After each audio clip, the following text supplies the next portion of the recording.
Okay, so in the Google Meet video today, we are going to be discussing Unit 1, Activity 4. And this activity, the assignment that you're going to have to do in this activity is going to be a bit more complicated and I think a bit longer than the assignments that we've done so far. So you can go right into Unit 1, Activity 4 by clicking this link. But before I do, I'll just do a little explanation here. So in this activity, you will examine the writing process. So we're going to talk about the steps that you need to take when you're writing an assignment. Specifically, we're going to be talking about how to write opinion pieces. So how to take a topic and write your opinion and then back up and support that opinion. So that's what we're going to be focusing on. And the three, steps that we're going to focus on in the writing process is brainstorming, organizing, and drafting. So by the ending of this activity, you're going to have to choose a topic. You're going to have to brainstorm your thoughts on that topic. You're going to have to organize your thoughts into pros and cons, or kind of like positives and negatives. And then you're going to have to decide your opinion on that topic and then write a 5-paragraph opinion piece. So we're jumping right in. So far, you haven't had to write me anything longer than a paragraph. And in this assignment, you're going to have to write me 5. So it's going to be a bit bigger. But the good news is that I'm not going to grade the 5 paragraphs that you write this week. You're going to submit it to me as a draft. I'm going to tell you what I think about it. And then next week, you'll have a chance to make some corrections and then resubmit it for grading. So this week is about following the writing process and the steps. And then next week is about finishing an assignment and submitting it for grading. So as you'll see, by the ending of this activity, you're going to have to do brainstorming, organizing, and drafting. And since this is a little bit more work than we usually do in an activity, I'm giving you the weekend. You don't have to submit it until next Monday. Usually the due date is Friday, but for this one, I made it next Monday instead. But you really are going to want to have this assignment done by next Monday, because if you don't, then you won't have what you need to move on to the next step and to do revisions and editing and then resubmit the assignment that you've done this week for grading. So again, it'll be important, if you want to do next week's assignment, that you finish this week's assignment. All right, I hope that made sense. With that said, let's jump into Unit 1, Activity 4. Okay, so if we take a look in the Minds On, in the introduction, it's just going to introduce the different parts of the writing process. So brainstorming, organizing, writing, editing, rewriting. This week, we're going to focus on these 3: brainstorming, organizing, and writing. And then next week, we're going to focus on editing and rewriting. Okay. If we continue on here, they're going to introduce the idea of opinion pieces. So an opinion piece is a writing assignment or a writing response in which you give your opinion on a topic, but then you support it and explain points and use examples to support your points.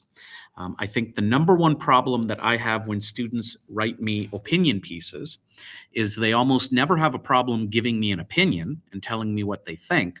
The hard part is supporting it, is explaining why you believe in that opinion, giving me reasons, and then giving me examples to back up those reasons. So in this activity, they're going to talk about what an opinion piece should look like and how you should try to support yourself and back yourself up. So it's going to go through different parts of what we would call a series of paragraphs. It's going to talk about what you would do in an introduction. How do you clearly identify your opinion on a topic? It's going to go through the body paragraphs, which would be your second, third, and fourth paragraph of your assignment, and it's going to explain the structure, what you want to do in the body of your writing assignment. And then last but not least, it's going to explain what to do in your fifth paragraph, which is called a conclusion paragraph. I'll let you take a look at this. I'm sure you've probably, in an ESL class or in a previous English class, you've probably gone over the introduction, body, and conclusion structure before. But if you have any trouble with this, please let me know. There's going to be examples and there's going to be more detail ahead in this activity. Okay. If we continue on, they give you a little quiz here, little practice quiz. Again, everything in the content until we get to the bottom is not an assignment, it is practice, right? And so you can take a look here. It gives you an opinion, and then it asks you questions, and then you can give answers, and you can go to next, and you can kind of test your ability to identify opinions and main ideas and show your understanding of supporting details. Remember, in our last activity, we looked at main ideas and supporting details.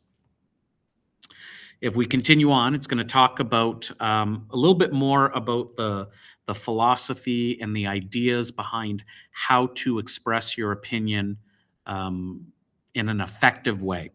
And this is a priest, a Catholic priest named Father Michael Schmitz, and he's very popular on the internet. And he's got a little video here that explains how to best express your opinion. And so we'll talk about how to express your opinion in a logical, positive way. You don't want to express an opinion. You don't want to attack people that disagree with you. You don't want to be mean when you're expressing an opinion or say something that's going to offend people. You want to express your opinion in a way where you can convince people to agree with you. So you don't want to attack them. You want to try to politely explain why you think your opinion is correct. And so it'll talk here a little bit about how you can kind of politely and positively express your opinion. Okay.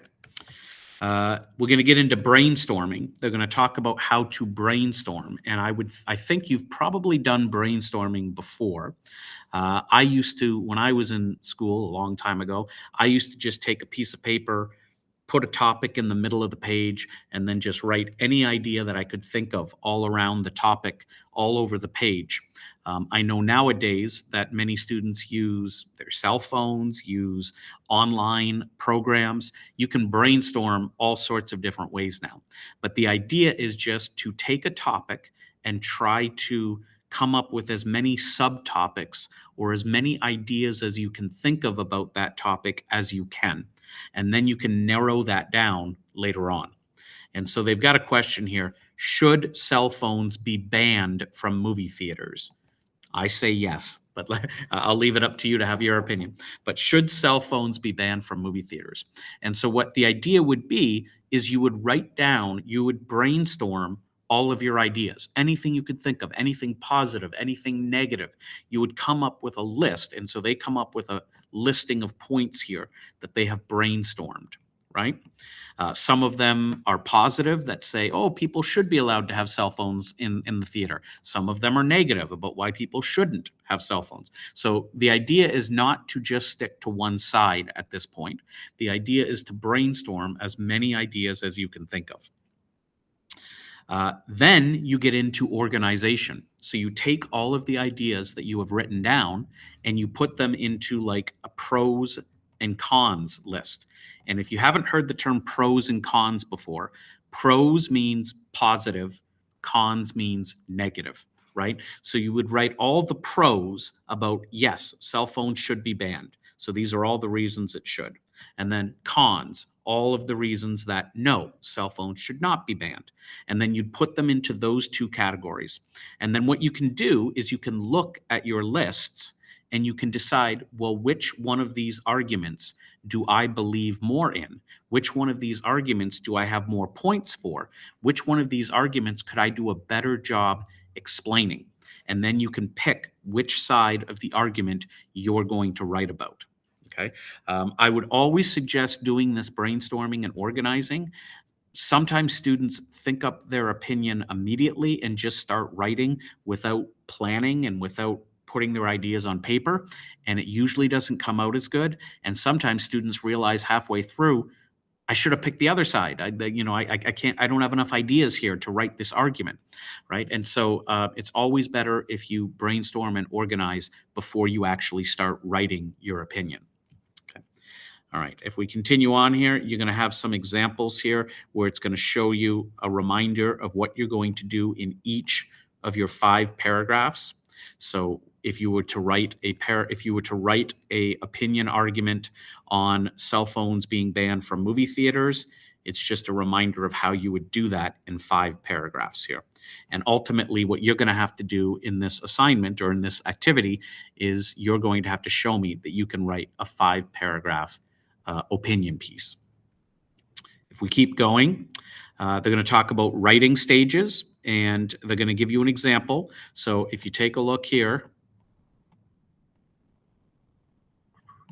they'll give you an example of a 5-paragraph opinion piece about should cell phones be banned in theaters. This is an example. Your ideas do not have to be the same as this, and you obviously don't have to have the same opinion as this article here. But this shows you've got 1 paragraph, 2 paragraphs, 3 paragraphs, 4 paragraphs, 5 paragraphs, right? So you've got your 5 paragraphs explaining your opinion on whether cell phones should be banned. Okay. So that would be the end result, right? If we continue on here, you're going to have some more practice, and it's going to ask you to answer some questions about what is the main opinion in the cell phone article that you read. What are the 3 reasons supporting the opinion? What is the topic sentence of the first body paragraph?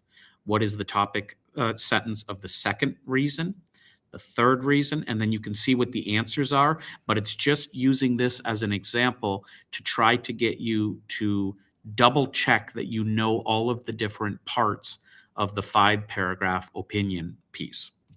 And so I'll leave that with you. And then now we get to consolidation.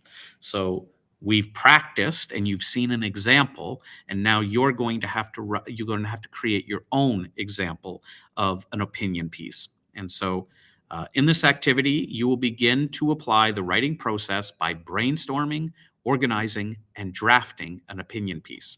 So first step, and it's important that you follow these steps. The first step is choose one of the following questions to answer. So it's your choice. It doesn't matter to me which one you choose, whichever one you are more interested in. Okay. The first choice is, in Ontario, should high schools be required to teach lessons on how to use artificial intelligence? So AI. I posted some information last week about a lesson that I had to do in my face-to-face classes. In Ontario right now, especially in our school board, every teacher has to teach AI to their students in the class and explain to them what they are allowed to do and what they are not allowed to do with AI. And so I'm curious, if this is very popular in the news right now, do you think that AI should be taught in all high schools? Is AI something that's important enough that it should be taught in all of our schools? And then my second choice, again, by the way, for the first choice here, you can say yes, AI should be taught in all Ontario high schools, or you could say no, AI shouldn't be taught in all of Ontario high schools. There's no right or wrong. It's just your opinion, right? The second choice is, in Ontario, should there be a different minimum wage for adults and students? And this is a debatable topic in Ontario right now as well, too. So should an adult and a student, if they're both doing a minimum wage job, say they're both doing the same job, should they get the same amount of money? Or should the adult be paid more because they have more things to worry about in life? So should there be an adult minimum wage and a student minimum wage, or should there just be one minimum wage for everyone? Again, there's no right or wrong opinion. It's just I'm curious to know what you think. So you choose one of these 2 questions. Okay. And then what you're going to do is you're going to open up the opinion piece, brainstorming, organizing, and drafting. And if I open this up, it'll take me to the Dropbox for your assignment here. And what you'll do is you'll click on the attachment, and then it'll ask you to make your own copy. So you'll go make a copy. I learned how to do this last week, so this is saving me a lot of effort now. And then what you're going to see here is you're going to see a document that you're going to fill out and submit to me. So it's got 4 steps. It's got brainstorming, organizing and developing, and writing your draft. So you're going to have to pick one of those 2 questions. Don't try to do both. Just pick one of those 2 questions that I gave you about teaching AI or about minimum wage. You're going to take the question. You're going to rewrite the question right here, so I know which topic you're doing. You're going to brainstorm your ideas, anything you can think of. When you're brainstorming, there's nothing right or wrong. It's just jotting down your ideas that you may or may not use later. Okay, so if you're going to do minimum wage topic here, write all of your thoughts, both positives, negatives, whatever you can think of here. Then you're going to organize your thoughts, and you're going to list at least 3 pros and 3 cons, hopefully here. Okay, so pros would be if you're doing should there be a different minimum wage for adults and students? If you say yes, give me your reasons why. If you say no, give me your reasons why. Okay, and hopefully those ideas are already in your brainstorm. And then step 3, it says which argument is stronger. So you have to pick a side. Do you like the argument for pro? Did you like the pros arguments or cons argument? And by the way, you can do more than 3. If you want to add below here, you can, and you can add as many points as you would like in the brainstorming here. So you're not limited by this by the listing here. But you're going to pick a side, either the pros or the cons, and then you're going to start planning your opinion piece. So what is your thesis? Meaning, what is your opinion? Okay. What are your 3 reasons? What is the topic sentence of the first body paragraph? What is the topic sentence of the second reason? So you're going to go through this, and you're just going to answer in the line provided. You're creating an outline here for your opinion piece. And then when you feel comfortable with that, you go down to step 4. And step 4, it says, now it's time to write out your draft. Note the recommended format for your piece, the series of paragraphs. So you're going to write an introduction paragraph, a body paragraph, 3 body paragraphs, and a conclusion paragraph. And you can write it all out right in here. Doesn't matter how many pages it takes, just you can write the whole thing right in this box. You can type it right in this box. Okay? This is not going to be graded by me. This is going to be, I'm going to give you feedback. I'm going to take a look at everything you've done here. I'm going to take a look at your brainstorming, your pros and cons. I'm going to take a look at your outline here that you've created. And then I'm going to take a look at your 5 paragraphs that you typed. I'm going to give you feedback early next week. So when you hand it in next Monday, and then you'll have the rest of next week to make any changes and fixes, and you'll resubmit it to be graded. And so as you'll see in next week's activity, you're going to have to take what we've done here and fix it up, do what you want to it to make it as good as possible, and then you'll submit it for grading. Okay? And that's